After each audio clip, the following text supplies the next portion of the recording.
Ladies and gentlemen, welcome to today's panel on the Shahnameh, epic poem, Heroic Woman.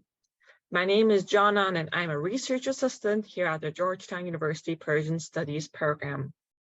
Today's panel on the Shahnameh, or as known in English, the Book of Kings, written by Ferdowsi, is the first panel on the Shahnameh as part of a larger series of webinars hosted by the Georgetown University Persian Studies Program.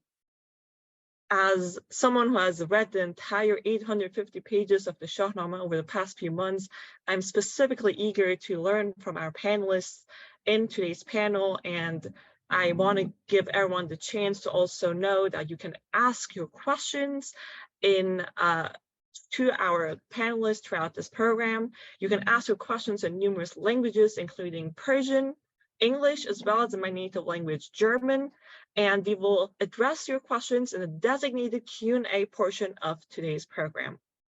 If for any reason we won't be able to address all questions, we can send your questions to our panelists who will respond to you after today's event with their expert responses to your questions. Now, before we hand it over to the panelists, I wanted to use this as a chance to say thank you to those who made this event possible, specifically to the Jalinous family for their generous support to the Georgetown University Persian Studies Program, and Professor Farhad Mustafi, the director of the Persian Studies Program. Professor Mustafi, I will hand it over to you now. خانم‌ها آقایان سلام. Good morning, good afternoon, and good evening, everyone. On behalf of the Persian Studies Program of Georgetown University, it gives me great pleasure to welcome you to the 15th webinar in our Jalinous Lecture Series. Today's program is titled The Shahnameh, Epic Poem, Heroic Women. We really appreciate your presence today and your interest in our cultural events. We are planning to have more events this year, and you can expect to receive more information soon. I would also like to extend my gratitude to Shahrzad and Farhad Jalinous. Without their help, these important cultural events would not have taken place. Now I'm pleased to present you our moderator, Mrs. Tara Kangarlou. Mrs. Kangarlou is an award-winning Iranian American journalist who has previously worked with news outlets such as NBC, CNN, CNN International, and Al Jazeera America.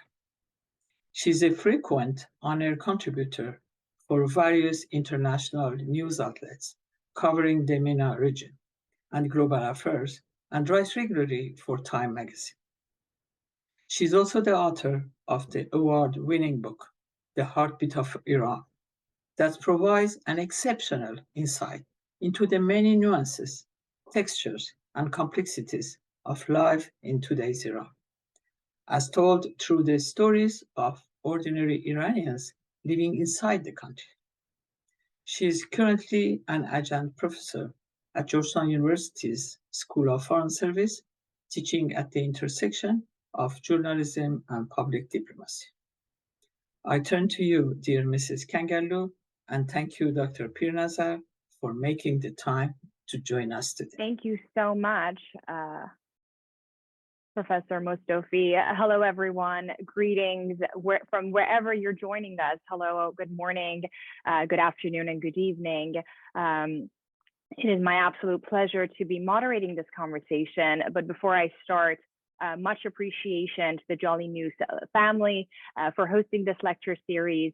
And of course, Dr. Farhad Mustafi, the head of the Persian Studies Department at Georgetown University, and all of your work and efforts at the school for really celebrating our culture and history and heritage. I'm delighted to be with you all today. As a journalist and author myself, I find so much value in storytelling, with one in particular being its power to connect the past to present, allowing us really a window to understand history, what's going on right now, and the opportunity to imagine what can be next. And in this case, I'm quite delighted to unpack the role of women in Ferdowsi's masterpiece, Shahnameh, or as Janan said, the Book of Kings. By the way, Janan, I envy you for having read all the pages in the last couple of months. That's probably one of the promises that I've made myself in the last couple of years, but I haven't done that. Now, this book was written in the span of 30 years, making it the longest epic poem written by a single author. And also, as many of you know, Shahnameh is perhaps the piece that in many ways helped preserve the Persian language over the years. And more so, as again, many of you may know, this work was written in the 10th and 11th century, at a time when the Western world was still in the medieval ages. Now, Ferdowsi started writing Shahnameh in 977 and completed it on 8th of March, 1010. This is fact check, by the way. As many of you know, these days, March 8th coincides with International Women's Day. So that I find very interesting. I also want to mention that this is 300 years after the invasion of Arabs to Iran, and allows us to put things in context as we read Shahnameh and familiarize ourselves with the stories. Now, my familiarity with Shahnameh goes all the way back when I was growing up in Iran. Of course, at school, but growing up in a family so in love with poetry. And, you know, my father, Dr. Masoud Kangarlou, being, you know, a lover of Rumi and Sadi and Ferdowsi, I remember always hearing about the stories of Shahnameh, and later, of course, getting to know of them myself. And in these lessons, we can underscore lessons of heroism, sacrifices, gallantry, stories of vice and virtue, nationalism, and betrayal. All elements that in many ways are present today in any political landscape, in any society. But today, we want to focus on another huge component of Ferdowsi's masterpiece, and that is the women of Shahnameh. So with that, please allow me to introduce our eminent guest speaker, Dr. Nahid Pirnazar. Before we get into the conversation, though, if you allow me, please let me read Dr. Pirnazar's exceptional bio and background and expertise, just to put things in perspective. Dr. Nahid Pirnazar is a lecturer of Iranian Studies at the University of California, Los Angeles, UCLA, one of my alma maters, and the editor of Women in the Shahnameh by Professor Khaleghi Motlagh, as it was translated by Brigitte Nguyen-Schwanda from German to English. Dr. Pirnazar received her PhD from UCLA in Iranian Studies. She is the Habib Levy Visiting Professor of Judeo-Persian Literature and the History of Iranian Jews at UCLA. Dr. Pirnazar is the founder and president of the academic research organization of House of Judeo-Persian Manuscripts. And as I mentioned, in 2012, in a tedious and important mission, which she's so humble about, by the way, Dr. Pirnazar edited the English translation of The Women of Shahnameh by Professor Khaleghi Motlagh. As well, in 2016, the edition of Habib Levy's A Personal Chronicle of Jewish Life in Iran from the late 19th century to the Islamic Revolution. And by the way, this is a book that I tapped into when I was writing my book. So I have to say that it's a fantastic work. Dr. Pirnazar's work have been featured in English and Persian in academic publications, including Irano-Judaica, Iran Shenasi, and Iran Nameh, and Iran Namag. She's also a contributor to the Encyclopedia of Jews in the Islamic World, as well as Encyclopedia Iranica. She's also a guest editor at the quarterly publication Iran Namag and editor of Farsihood, Tehran 2018-1397. So I think that's the name of the publication and the date. Among her many publications in both English and Persian, the most recent ones are Judeo-Persian Writings, a manifestation of intellectual and literary life, Kitab Anusi, poetic narratives of the life of Iranian Jews in the Safavid era, in the series of Kitab Iran Namag. This was also published jointly by the University of Toronto, Elahe Omidyar, near Jalili's Institute of Iranian Studies, and Houses of Judeo-Persian Manuscript. Wow, Dr. Pirnazar, thank you so much for joining us for what I have no doubt would be an enlightening, informative, and quite timely discussion on the women of Shahnameh. So with that, welcome. Thank you for being with us. Hello. As Dr. Mostofi said, good morning, good afternoon, good evening. Nice to see you, Tarajan. I would like to first thank Dr. Farima Mostofi to give this honor to me to be in this panel, and Georgetown University. I humbly accepted this role because I do not think I'm a master in Shahnameh, but because I have edited this book, I have known so much about it, and I would be very happy to share it with you.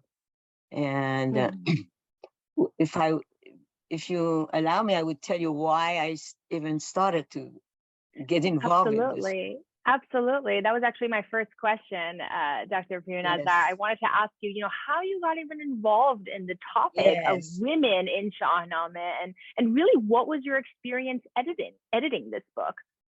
Well, I was an Iranian studies student at UCLA, and as the requirements there are 6 foreign languages to take, and one of them was German, which I knew nothing about. So in order to take the exam, I had to study German for 2 years, just for reading, not for speaking. So don't try my speaking in German. And then I had to choose a book which was never translated into English before, from German. And I was so lucky. I think it was one of the luckiest moments of my life when I saw this little book in the shelves at UCLA library, said in German, but had the name in English, The Women in the Shahnameh, and was never translated. So I worked on that with the help of another graduate student, as you mentioned her name, Dr. Bridget Noen-Schwander. She was a graduate, a PhD student of German language at UCLA there.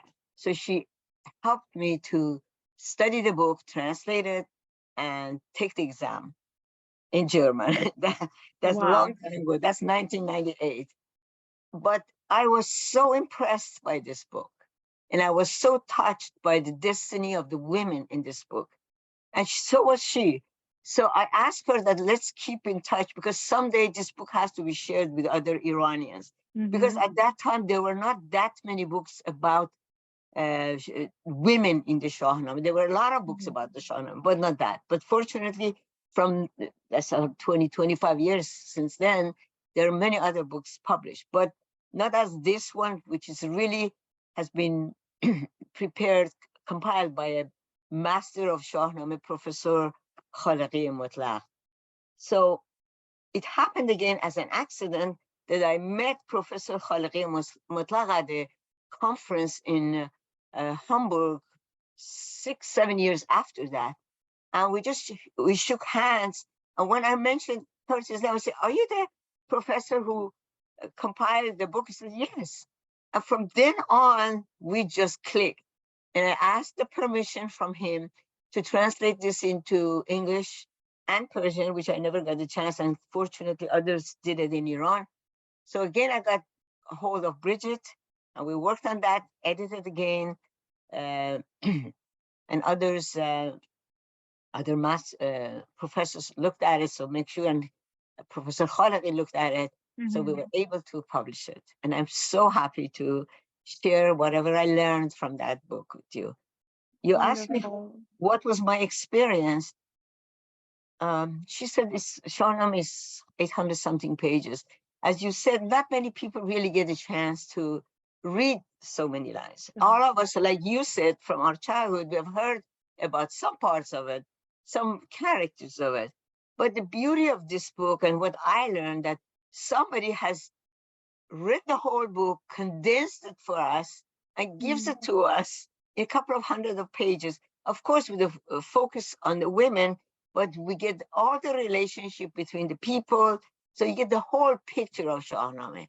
And that's why I was so impressed by it. And that's why I really recommend it for anybody who is interested to know about Shahnameh.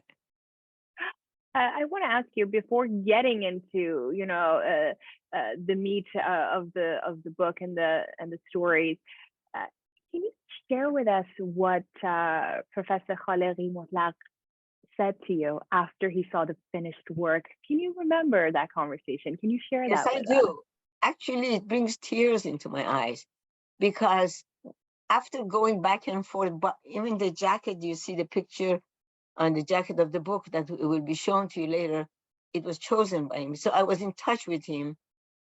And when the book was published, he invited me to come to Hamburg for presenting the book and for him to book sign it. So I did with some friends, we went to Hamburg. And we had a book signing in Los Angeles, a very elegant one, very beautiful one. But when I went to Hamburg, and he showed me his copy, that small little book of Shahnameh. I should really show it to you.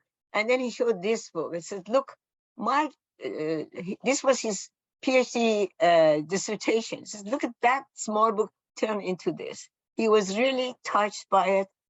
And we have been in touch ever since. In fact, just for New Year, I called him and said hello to him. And it has been a wonderful experience. Unfortunately, I didn't get the chance to do the Persian translation of it because of my other things, because my field was really Judeo-Persian, which is the literature of Iranian Jews written in Hebrew characters. So fortunately, two people in Iran, I should mention their name, Farhad Aslani and Masumeh Purtaqi, they also translated this into Persian, and I showed this book. And probably, I don't know how we could get it from Iran, but one copy was sent to me. Fantastic, So, wonderful. Well, you know, writing any book is a tumultuous and cumbersome process. Let it be really one of the masterpieces, and trying to translate it and edit it and really capture so many powerful stories. And again, in this case, stories of women. So let's just, you know, dive right into it. Dr. Pirnazar, can you tell us about some of the more renowned women in Shahnameh? well, as the picture shows, we have the picture of a girl. I start from her because the picture shows that this is Gorda Farid. She is an Amazon woman who is fighting. She's an Iranian girl defending the castle, and she's fighting with the son of Sohrab, Rostam, Sohrab, not knowing that he's also Iranian. She thinks he's a Turk. And here she is, you see in this picture, she goes and fights with him to defend the castle, and by accident, Sohrab knocks her hood off and finds out that it's a girl.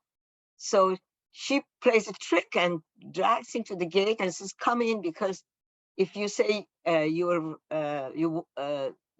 beat a woman, it's not a grace credit to you. But come in, my people will be nice to you."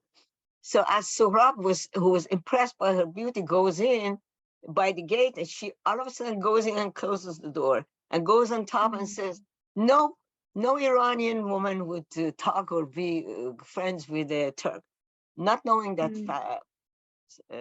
Sohrab is a Persian. So I go backward. There are so many of them. I would start with Faranak, the mother of Faridun, whose mother was trying to, as a newborn child, was trying to steal her because the evil Zahak was after them. It's just like the story of Moses and Pharaoh.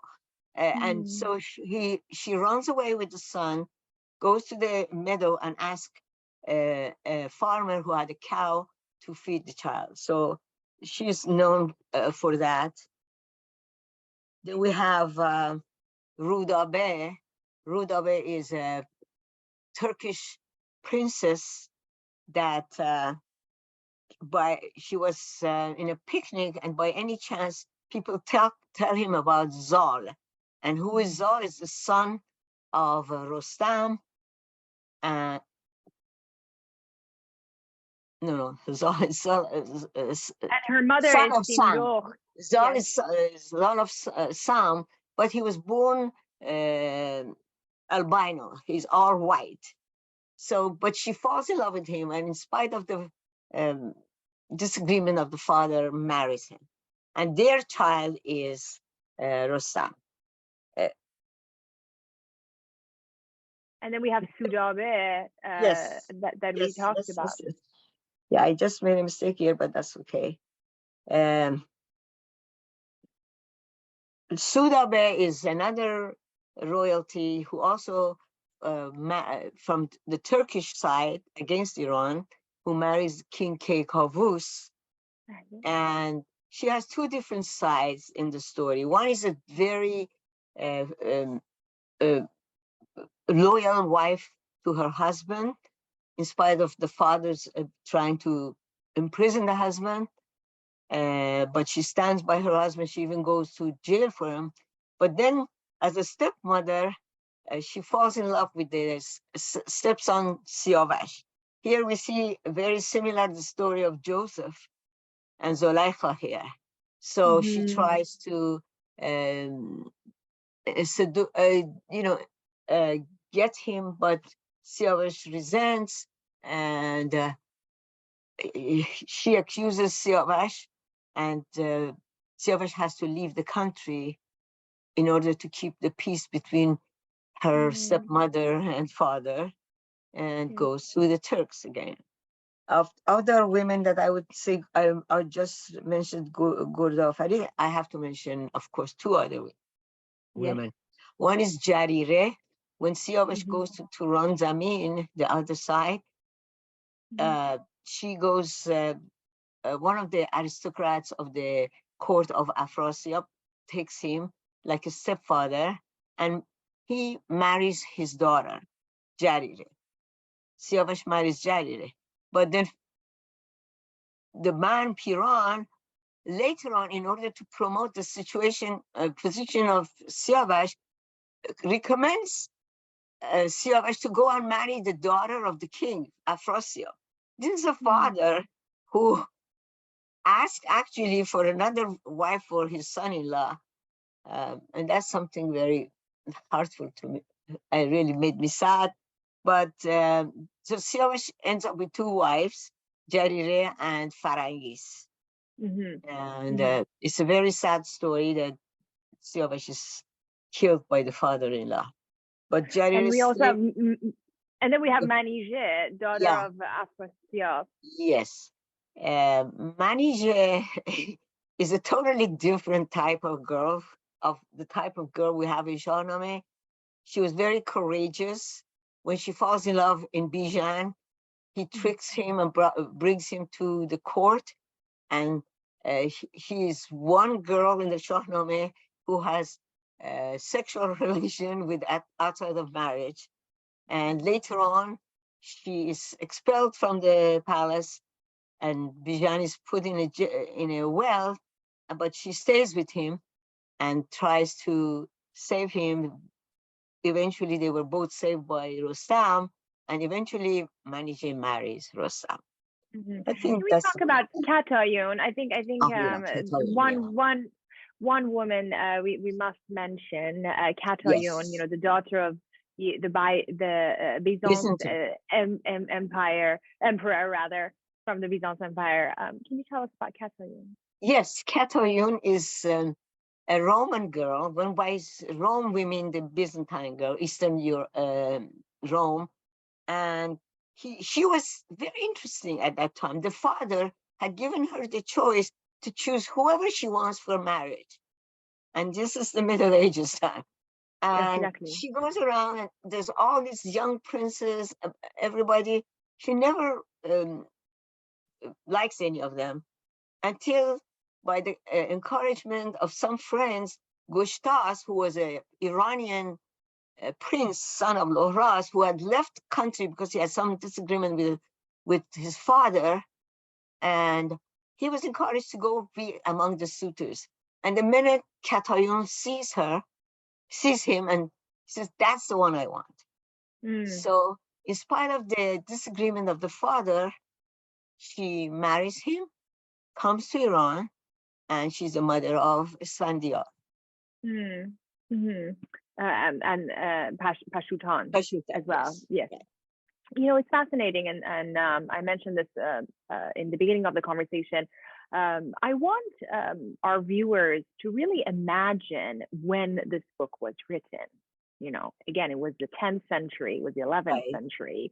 The Western world was, you know, in the medieval ages, some dark ages, even still. And, you know, the New World wasn't even discovered. And this is the time that Ferdowsi was coming up with, you know, all of these stories. And although much of Shahnameh is the work of fiction, of course, so much of it were inspirations of history and what has gone in the past, but also, you know, the events of the time. And I want our viewers to imagine, if this is something I do, you know, I imagine that time and all of these contradictions. You know, the women that you mentioned, Faranak, Rudabe, and her mother Sindor, you know, they have a fascinating story.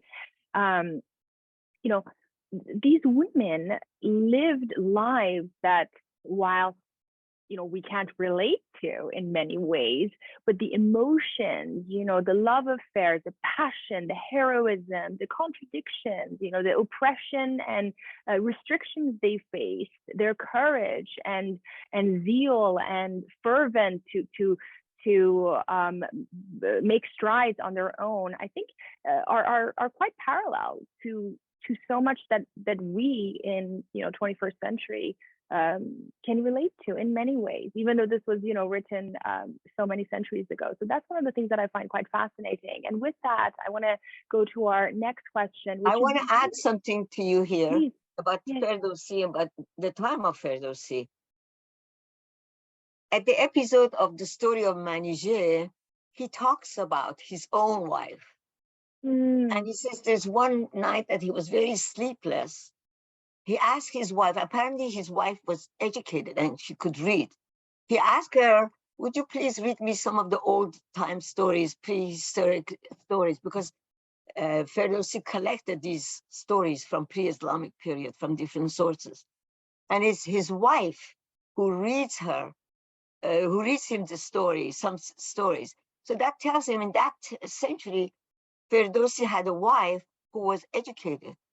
Also able to read that, and also the fact that he respected him, that, you know, they had this collegial relationship. And that's brilliant. That's brilliant. So that's something to know. Go ahead. Absolutely. And to that point, let's talk about perhaps, you know, it's not as black and white, but in many ways, the women in Shahnameh can be sort of divided to women of nobility, you know, the higher class, the palace, but then the common women. And there's a distinction in these two groups that is quite evident throughout Shahnameh. So let's jump into that, because that tells us quite a lot about, you know, the characteristics that we want to unpack. So what were the characteristics of the women of nobility in Shahnameh? Can you tell us about that? Actually, you mentioned a good point. The women, they were either noble women, and that's where all those names we get. But then there were common people that we don't even have a name for them. We just know them as categories of positions and jobs that I could give you the mention. But the women, the noble women, they were very, had a leisure life. They were involved with their husbands or their lovers or their children. And they didn't have to go for a work or anything because they had a financial thing. But we see that around the time of the Sassanids, some of these noble women are educated and do have professions. They become midwives. They become lawyers. And they also had rights. You know, they also had rights. We talked about this, you know, especially since you mentioned the Sassanid yes, period. You know, they had rights in ways that they could really fight for their own rights. Can you please tell us about right. that? Actually, that's very interesting that the rights which was given to women during the Sassanids, especially with regard to divorce and other things, is very interesting. I know that in Iran, we got the family protection law in 1975 that said that, you know, about the custody of children or the right of divorce and things like that. But here we have, at the time of the Sassanids, there were institutions for that. First of all, if a man wanted to get divorced, which the cause of divorce would have been infidelity and abstinence, they had to go, the husband had to go to court at the Sassanids to prove that. And then there were institutions for women, the women who had orphans or poor or old, their rights were taken care of. There was like, I would not say like homeless center, but things like that would take care of them. And another thing that is interesting, if a man would have a relation with an unmarried girl, and the unmarried girl would be pregnant, that man, whether marrying her or not, was responsible for 7 years to take care of the woman and the child. And these are interesting at that time to see. Wow. And we learned so much, again, more by understanding the stories that Ferdowsi unpacks. So let's go back to the stories and the woman, because I sure can go on and learn so much from you. By the way, I just want to mention that viewers, please write your questions. We'll try to get to them, of course, if time permits. If not, we will have them answered, as we will be posting this video to YouTube. So your questions will be answered, whether or not we'll get to it tonight. We'll get the answers to you. So let's just jump back in. We're talking about women of nobility, and there's so many characteristics about them, you know, as we perhaps see Persian miniatures, they're lively figures with warmth and courage.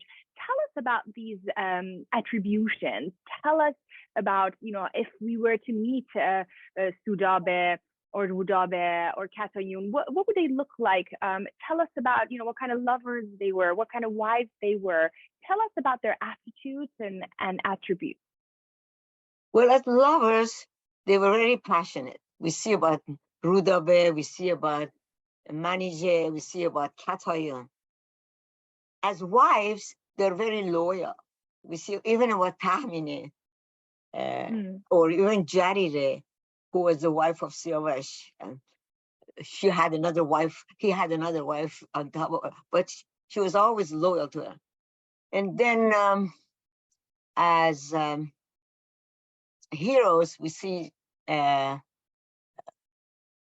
what's her name? Goda Farid. We see that.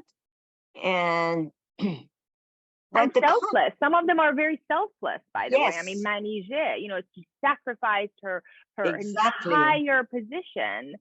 Tell us about her and the sacrifice. Manije is expelled from the palace because the father was so mad at her for Yes, you mentioned. him, for her bringing her boyfriend inside the palace. So she gave up all her privileges as a princess, and she was actually expelled out, but she went begging. And we also see Afrasiab hits Farangis. Farangis was the wife of Siavash, and Siavash was accused of being a spy for Iranians.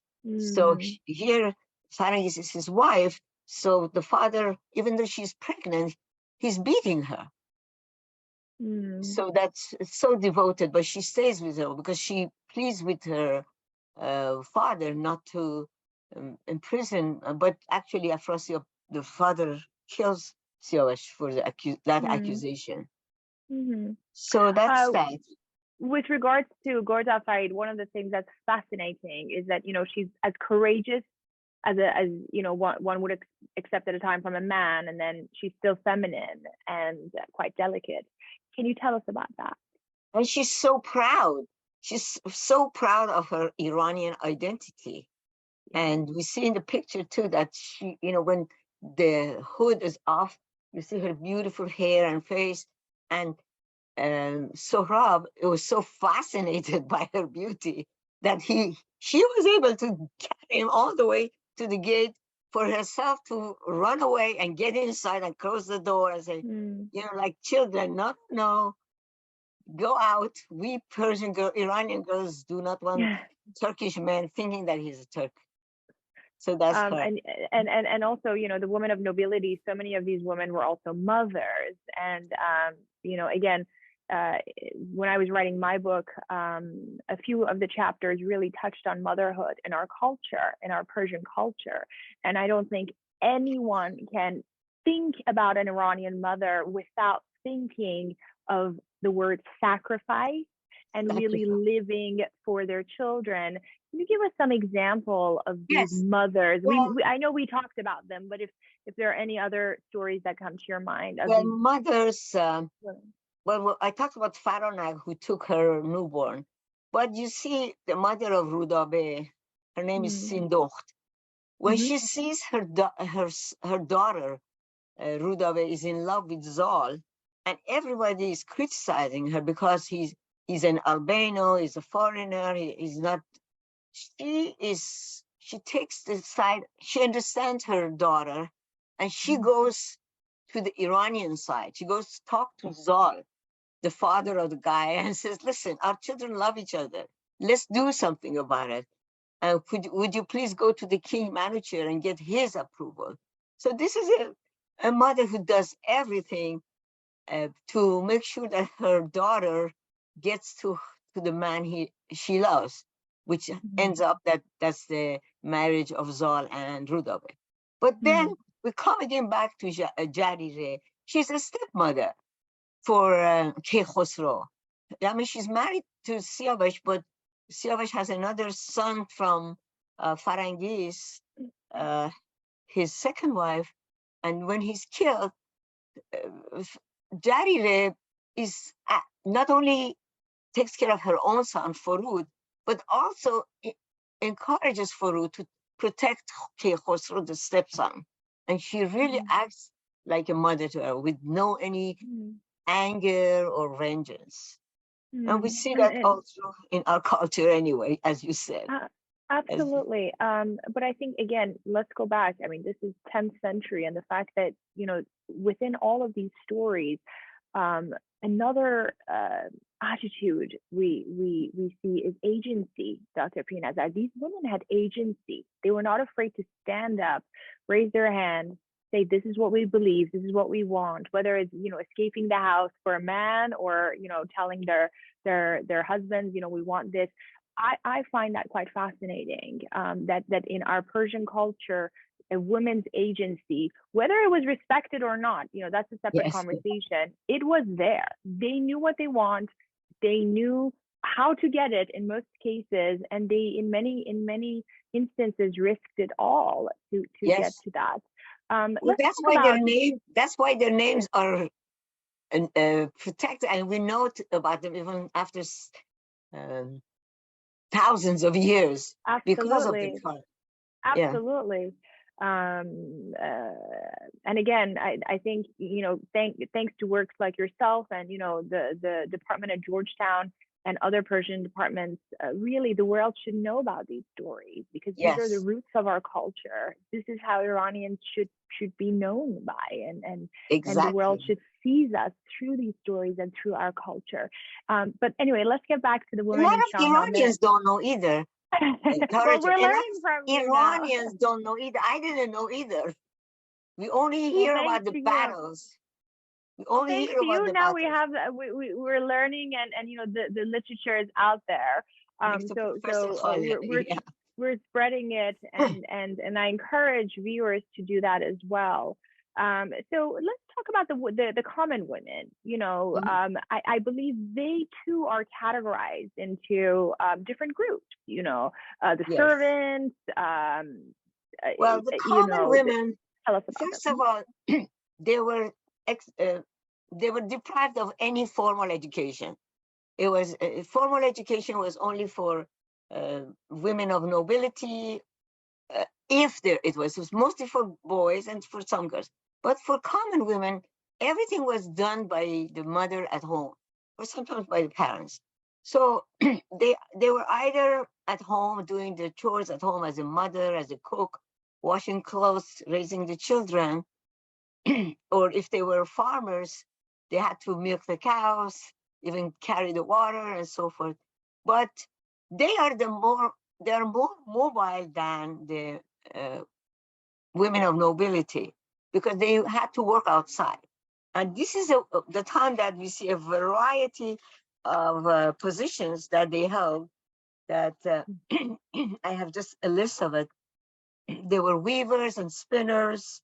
They sold hay in war camp. They were beauticians. They were dancers. In fact, some of them were trained by the family to be sold for dancers and musicians for the nobility. And then, of course, they were fortune tellers. And some of the older women, they would sell medicine for abortion. Oh, wow. Yes. See, that's what the job, they would go to court to do that, or to other women too. And of course, they were wet nurses. A lot of these women were wet nurses. Yes, and foster mothers. And some were teachers, bless you. Some were teachers as well. Just teachers to their own children. The women did not get the chance to teach others. I mean, they were teaching of their own children. But mostly the education was given. Actually, the women were deprived of teaching. They were not. Again, this is something I compare with Jewish Orthodox law that I know. The child, a boy, was kept for the first 5 years with the mother, just in case something happens to the child, to spare the father the sorrow of the loss of the child. Then once the education started from the age of 7, the child would be taken away from the mother because they didn't think they were capable enough, educated enough, or intelligent enough to teach the boys. That's true. And this is exactly what we see in Jewish law, that the teaching of the Torah is only the responsibility of a man, not a woman. I see. Not a woman, because they are not capable of doing it. Oh, wow. So that's that. Another role, one of my areas that I, spent some time studying and researching was the Qajar era. And, I can't help but to think about, the Haram Sarah of the kings, and, where the servants would really, one of their main roles was to take information, to take gossip and rumors. Tell us about that. Did that exist? That was one of the job of the common women who worked for the nobility, especially the maids. They are, like we see that in the story of Rudabe, when they see that Rudabe falls in love with Zal. They are the ones who go back and forth between Zal and Rudabe. They are the ones who bring Zal by the wall and help him go up the wall to meet Rudabe. They are the ones who, and some of them, when they find out about it, they tell the king. Or in the case of Manije, it's again, these are the maids who tell the guards and the maids who tell the king about your daughter has her lover in the house. So I suppose spying by the household staff was a universal reality around the world. Once they're condensed in a place, that's what they have to do. I mean, they don't get up. They don't have a chance to be educated, to read or something. So that's what they end up doing, unfortunately. and also they were subordinates. They wanted to serve the women of nobility, so they would decide, okay, we want to do this to make ourselves favored by such and such, Exactly. and so forth. So they too have had agency, and they knew what they're doing in many ways. Let's talk about the sort of structure of family and how boys were viewed versus girls at home. Well, this still, I think, exists in our culture too, to a certain extent. And of course, because in those days, especially, it was the boy who would carry the family, the name of the family, the lineage. It was the boy who would help the dad in war and peace, support the financial of the family. So the boys were welcome. But if they had some boys, then a girl would be welcome too. Not that they were not welcome. Of course, we see some bad words about girls, mostly about the foreign fathers when they're mad at their daughters. When we see the king of Kabul is mad again at Rudabeh and says, "Why did I get a girl? The girls shouldn't be born because they don't follow the rules." Or even we see that in Rostam, who's so mad at Tahmineh because she is the one who caused Siavash to leave Iran and go to Turan and then be killed there. And she is condemning Tahmineh for that. So, but Ferdowsi says that let's not talk about this. Both boys and girls, as long as they're healthy and good, they're welcome. Exactly, and that's what I was going to say. There were these contradictions and negative moments in the stories and the poems, but Ferdowsi is that wise voice that comes in and chimes in that says, if this person is speaking negatively of this, I'm going to correct it. And as you mentioned, the translation goes in this instance, as if the child is well behaved and thrives splendidly, then hold it dearly, no matter if boy or a girl. Exactly. And again, let's bring it back to the time and era. I think that really again is another reason why this is such a timeless and brilliant work. So let's talk about, we did talk about education, but was that different for girls of nobility? Was that a certain age that girls of nobility were sort of educated or not? Well, a very certain class of girls of the nobility would be privileged to be, like, again, Ghorda Farid or some. I think they were probably from the age of 7 also, but they were only taught horseback riding and shooting. That was probably the only thing for them. But as I mentioned, for the common people, whatever was taught was from the mothers at home or women at home. Only we see some girls from the common people who become dancers and musicians and so forth. That is because somebody in the family had done that. They learned it in the family as a follow-up of the parents, not that they went to school for it. So that's the only chance we see for that. I know we talked about marriage, it was a political necessity, was a social necessity. We talked about some of the stories briefly, but can you please tell us about the conditions of marriage in those, Yes. For girls, they needed the permission of the father or a guardian. Very seldom, just probably, like, again, we go back to the story of manager or again, Ruda, where the fathers are forced to give their consent. But usually they have to, even for that, you see that Ruda has to get the consent, not only of her father, of the father-in-law and the king, Manucher, to get married. That is one thing. The other one is, it was basically in a religious status. It was not just, you usually had to have a priest or a mubad or something. And we see that, again, this is something put in from Ferdowsi, I think from his own time. We don't know if it was done actually or not. Is that when this is the time when Rostam, his horse is lost, racked, and goes to the land, the foreign land, and he goes there, and the king of Samangan welcomes him to stay over to find his horse. In the middle of the night, the daughter, Tahmineh, goes to his tent and says, I want to have a child from you because you're so brave. She's so brave to say that. And Rostam, I think this is added by Ferdowsi, that in the middle of the night, they bring a mubad, a priest, to marry them.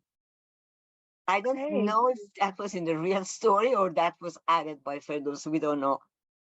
Religion was so important. So it's Rostam who marries her in the middle of the night by the priest, and she gets pregnant, and he lives in the morning, leaving her something to give as if the child is a boy or a girl. So that's speaking of that. Yes. Mm-hmm. Speaking of that, fertility, I assume was a big thing. Yeah, virginity and fertility. Virginity was important, of course, even now to most of the countries in the world. To them, it was not only the physical virginity. They thought that if a woman who has had a relation with another man before cannot be so loyal, cannot be so loving and caring to a husband who marries. That was another moral view of it. And of course, fertility, they wouldn't know till they would get married. Well, if the wife would be infertile, so the husband had the right to keep the wife, but marry another wife. Again, we go back to the 1975, the family protection law, that you get the permission of the other wife, and you have to show a reason to marry another one. So, but not in those days. It's just that he couldn't divorce her, but he was able to get another wife. But if the husband was infertile, the wife had no choice, so she had just to stay in, and that was it. Oh wow! I want to come to divorce, and I know we talked about it, but before I do that, again, this might be a bit obvious, but people of nobility would marry within the same class and within the same group, and people, the common people would obviously marry, within their own circles, because not only because of the status, but because they would not even mingle with one another. Exactly. However, it was not forbidden, no. And was seen, right? And so let's take that a step further.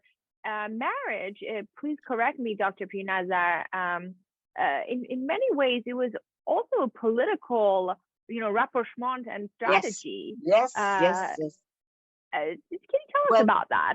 The reason, sometimes seldom they married for love, as we just gave some examples, but sometimes for the continuation of the family and expanding, having offspring. But sometimes it was done for political reason, economical reason, especially at the highest level of the kings and princes. We see that they marry women from other countries. And in those cases, those women were of another religion. We see that in Anushiravan, Khosrow I, we see that in Khosrow II, and that would cause a problem. First of all, those women who married the kings, they wanted to keep their own original faith. So if they were Christian, they would come like Shirin for Khosrow and others. They would want to stay.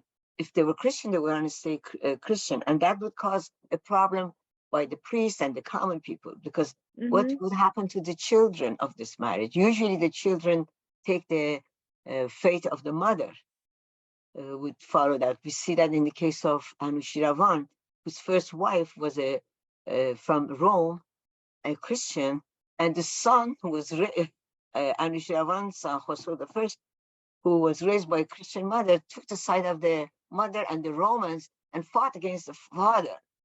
So that would happen too. That was one issue that would cause this kind of marriage. And we don't know. It's not 100% proven that Khosrow Parviz or Khosrow II, who married Shirin, because of her, he converted.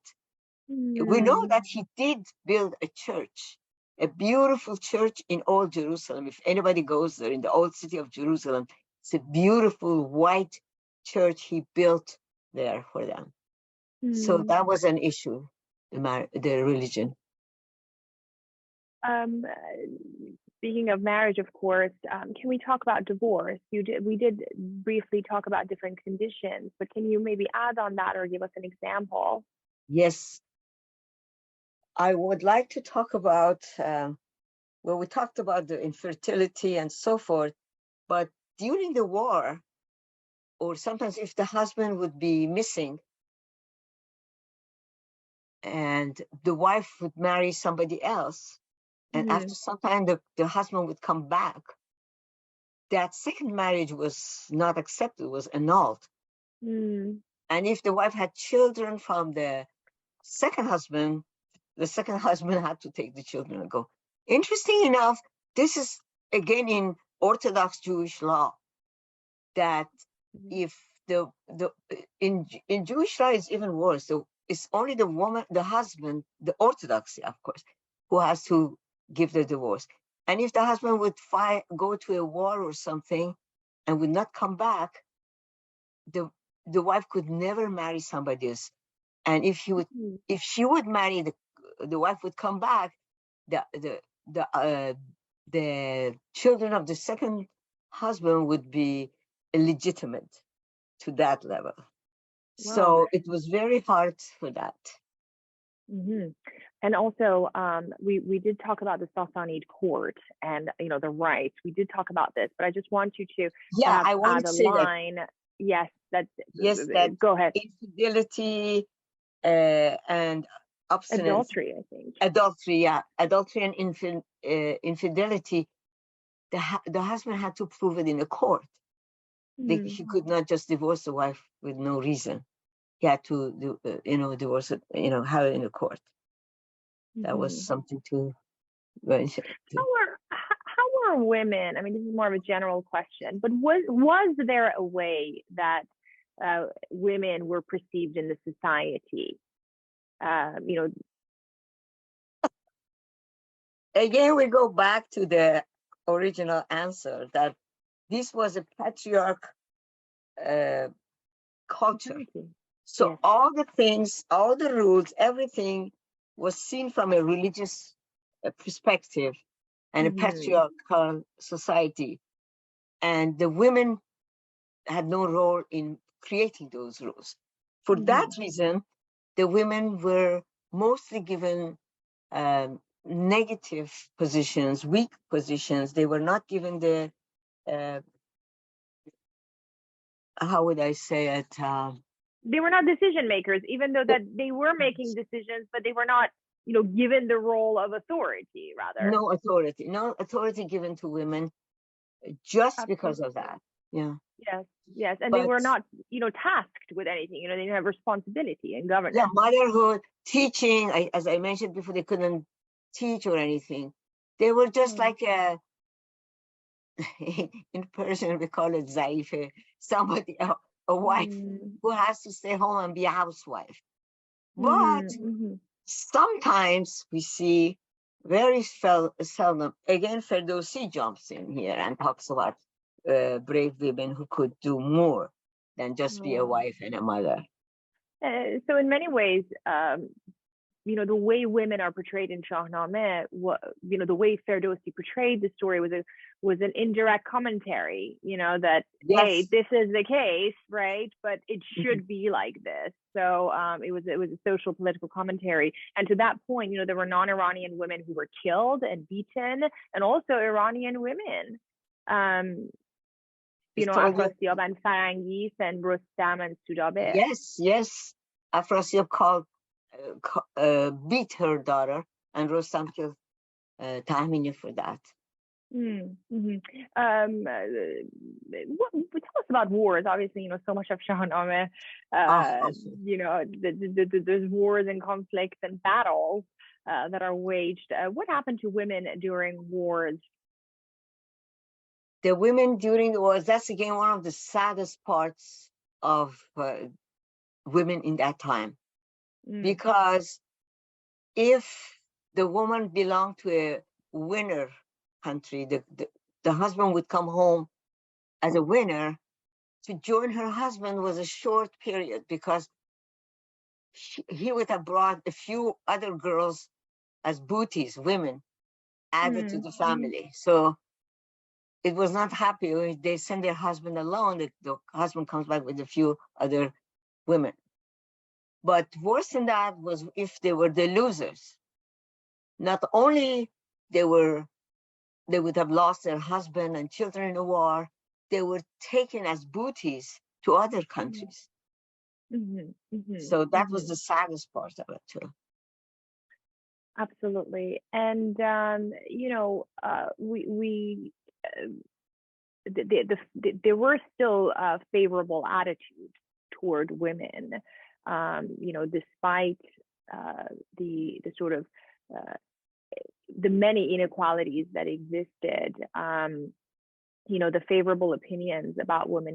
Could you tell us about these favorable opinions toward women? The favorable opinions. Obviously, it would be more towards women of nobility. Yeah, it was only about the women of nobility if they were brave and they were praised for their horsemanship or things like that. Not much.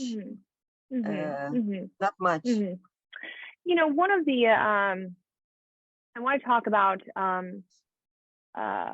It's not a general question, rather it's quite specific. I want to talk about hair. The role of hair, gisu. The word gisu, yes, which means hair in Farsi. The role of hair really in Shahnameh. I mean, there's that famous picture, that miniature. That correct me. I think it's Sudabe. It's not Sudabe.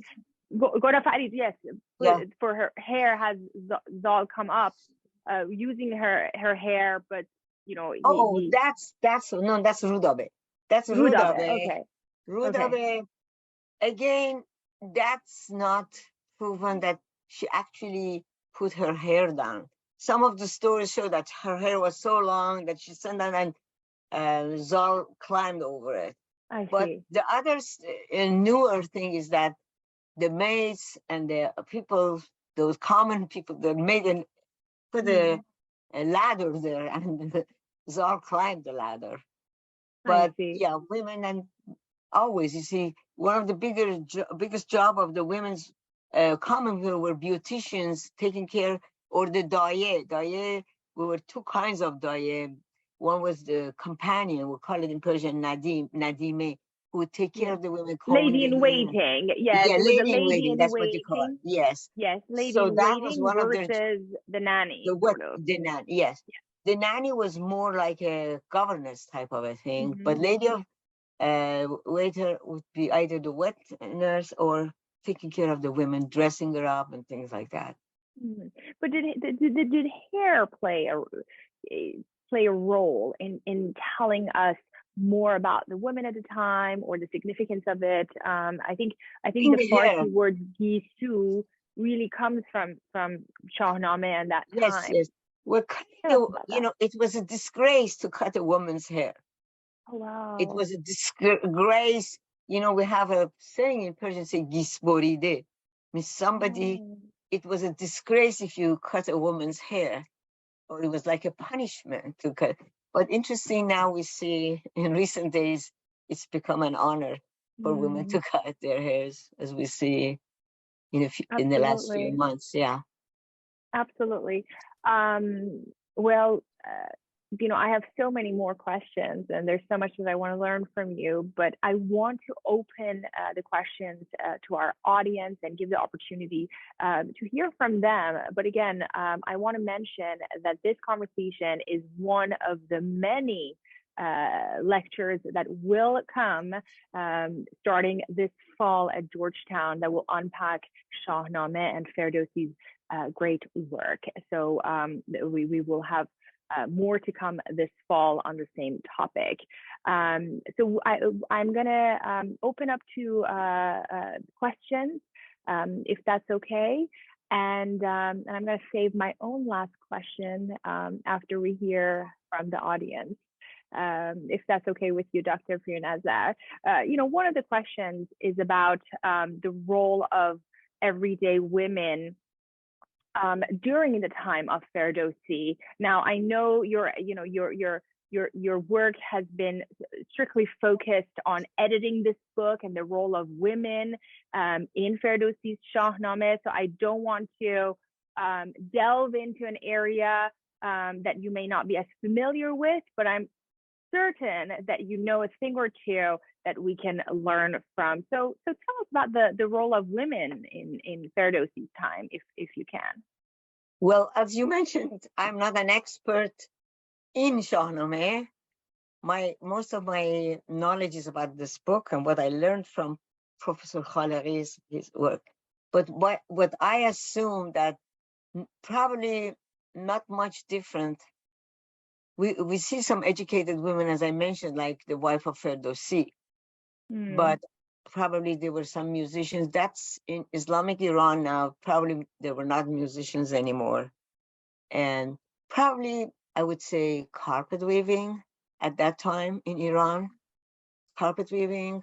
And some of the jobs of the common women, that's like midwives, like most of the jobs that I mentioned for common women during Shahnameh could very well apply to the women at the time of Ferdowsi, fortune teller, and so forth. Actually, I just thought of a question. This is not the last question that I want to ask you, but we talked about music, and for my own book, I wanted to understand the history of music in Persian, culture. And you did mention that the role of women as musicians. Are there any specific stories that you can share, or characters, or moments? Because I for one find this quite fascinating. Or instruments. Well, all I know, again from the book, that there were musicians at the time of, especially at the time of the Sassanids, at the time of Bahram Gur and Khosrow Parviz, and there are musicians there who were trained probably by common men to be entertaining there. And of course, we have Barbad and Nakisa there at the time. So we know that there were musicians at the time of the Sassanids. Before that, I don't know, maybe at the time of Manijeh or Rudave, there were some, but I don't know of any particular one. But probably yes, because when we talk about Manijeh, she has a festival, outdoor festival for women. There probably were musicians there playing something. That is as much as I could guess. Absolutely. Absolutely. What do you think? One of the questions that's coming in is that what is the significance, you think, in your opinion, of studying Shahnameh and the role of women in Ferdowsi's Shahnameh, in our time? This is one of the questions that's coming in your opinion. Well, I think that women in our literature are mostly ignored. They're just the saqi. You talk about their beauty, they talk about their eyes and their figures and everything like that. We hardly, not that there isn't any, there are, but very, very little. And I really give credit first of all, for Ferdowsi to make his own comments in it, and for Professor Khaleghi, who got the idea of talking about women in the Shahnameh. We always talk about heroes. So, fortunately, now things are changing. Could you repeat your question again? I forgot the exact question. No. You did answer it. I think, and we also talked about it throughout the conversation, is that, studying and understanding the role of women in Shahnameh, not just for non-Iranians, but also Iranians, in many ways allows us to understand all our cultural roots, the agency that women had, the ambitions, desires, and the history and the rights, the many rights and the many lack of opportunities that existed, and really put things in context and perspective. I think you know, nuance is so important in understanding Iranian history and culture, and nothing you know, like the classics allow us to see these isms and nuances. Right. Constitution. You answered it. Absolutely. Even in the 20th century, look at our constitution.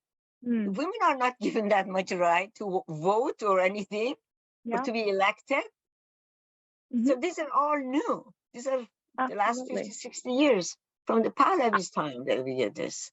And also, you know, Dr. Pirnazar, I also compare it to the Western world.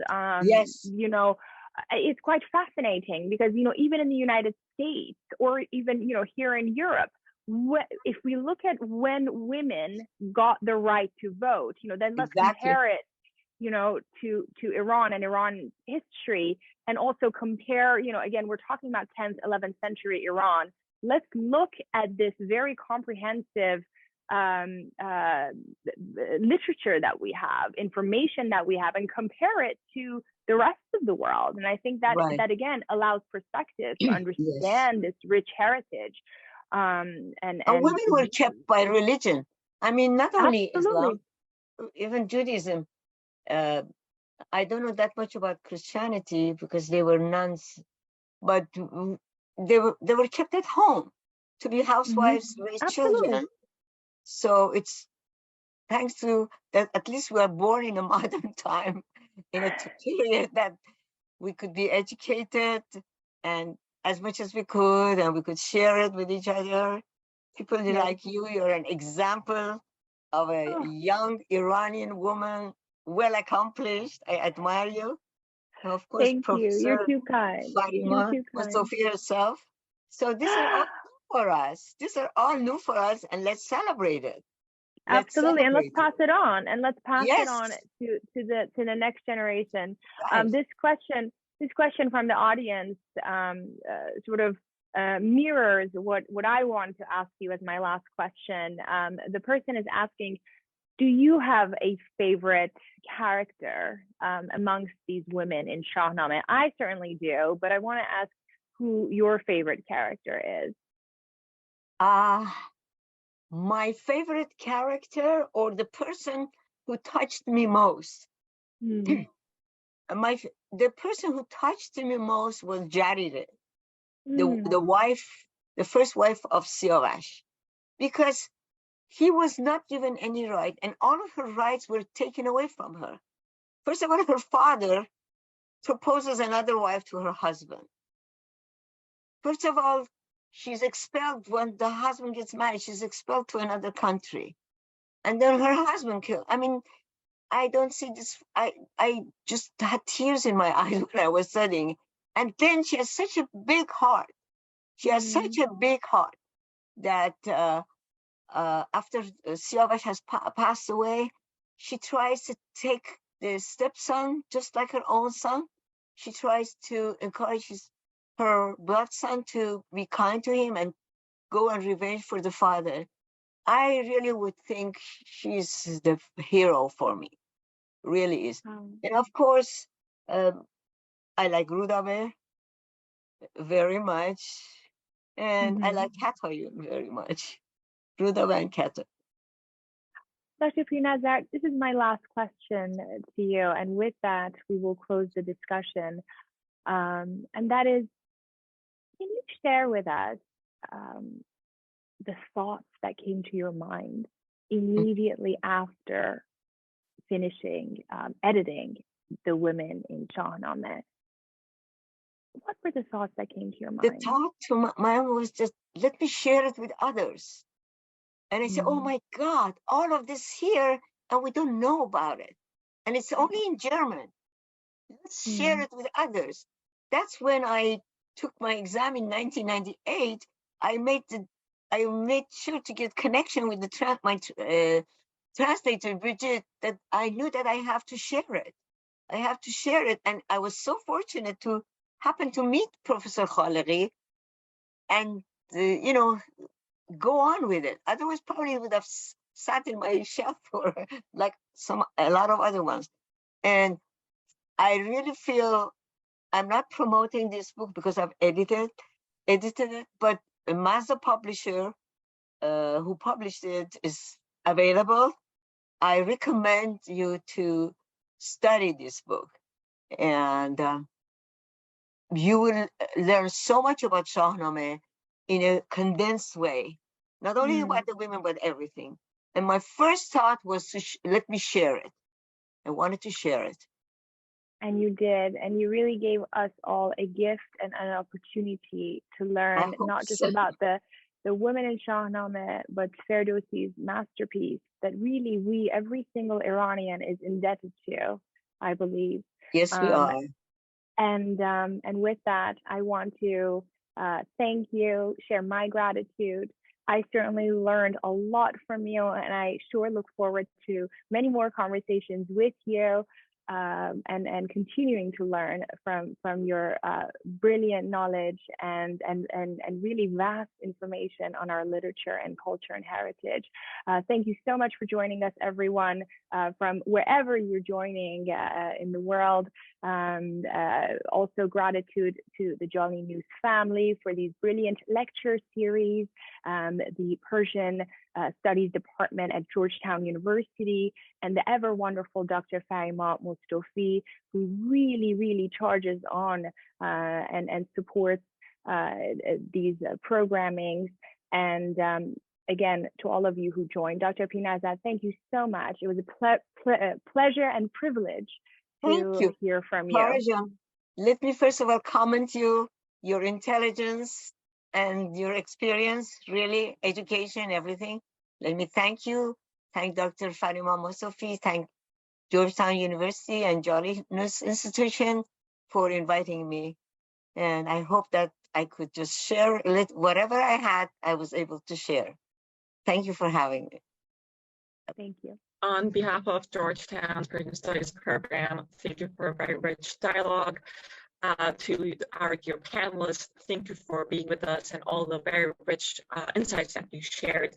This was a very timely conversation, and as someone who has studied the Shahnameh but specifically researched female heroes in the Shahnameh, I'm amazed by how much more there is to learn, and that there is truly no shortage of lessons and legacies to draw on of the Shahnameh.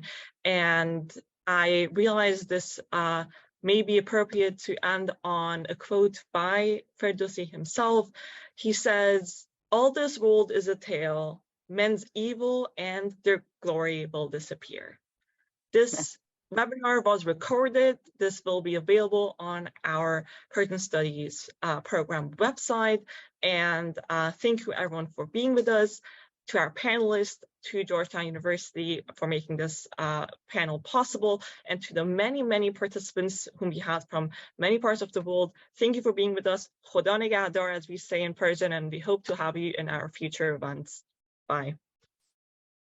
Bye.